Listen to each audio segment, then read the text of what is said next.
more than one journalist every day in the past 76 days. And each one of these names and faces is not just a number.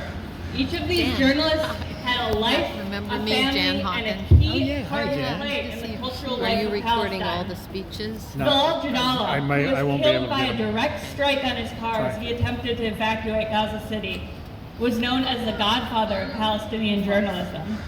His organization, Press House, mentored new reporters and defended freedom of the press. Bilal's sister said he stayed in Gaza City as long as he possibly could out of a moral duty to tell the world what he was seeing. Adel Zorov, a journalist who was killed just 3 days ago, was known for his charity work in Gaza and his efforts to support wounded children. And in many cases, these journalists have seen their families targeted too. Mohammed Abu Hasira, a correspondent for the WAFA news agency, was killed by an Israeli airstrike on his home alongside 42 of his family members. The 90-year-old father of Anas al-Sharif, a correspondent for Al Jazeera, was killed in the Israeli strike on the Jabalia refugee camp after al-Sharif received threatening calls from Israeli military officials, demanding he cease his coverage in Gaza. Wael al-Dadu, Al Jazeera's Gaza bureau chief, was reporting live on November 15th when he got the news that an Israeli airstrike on a refugee camp had killed his wife, son, daughter, and grandson. And despite this unthinkable loss, he returned to reporting. Just last week, he was targeted again by an Israeli strike, which injured him and killed his cameraman, Samer Abu Daka. And this happened as they reported from within a UN school turned shelter. Like Samer, many Palestinian journalists have been murdered while doing their job, while clearly labeled as press, while wearing press vests and helmets. Others have been murdered sleeping in their beds with their families, or in the refugee camps where they've been forced to flee.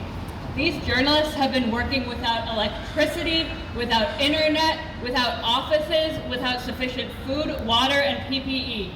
And every single one of them was a key piece in the resistance to the Israeli government's genocidal propaganda campaign. Even after their deaths, they are continuing to fuel that resistance.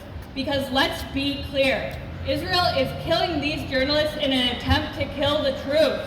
That's right. But the more that they censor and distort and repress the truth, the more clearly we see their lies. The most basic responsibilities journalists have is to report the truth. And the general silence from news outlets in the US, including the Oregonian, on the targeted murder of journalists in Gaza, as well as their complete lack of moral clarity when it comes to reporting on this genocide, is a complete rejection of this responsibility.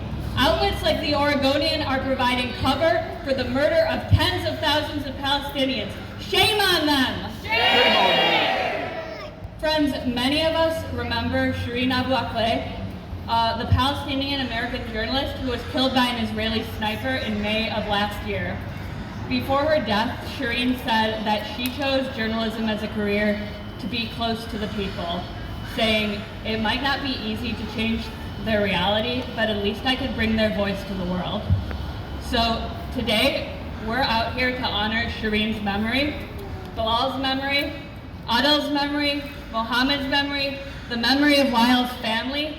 We honor the heroic efforts of journalists who are still on the ground in Gaza, continuing to report in unimaginable circumstances.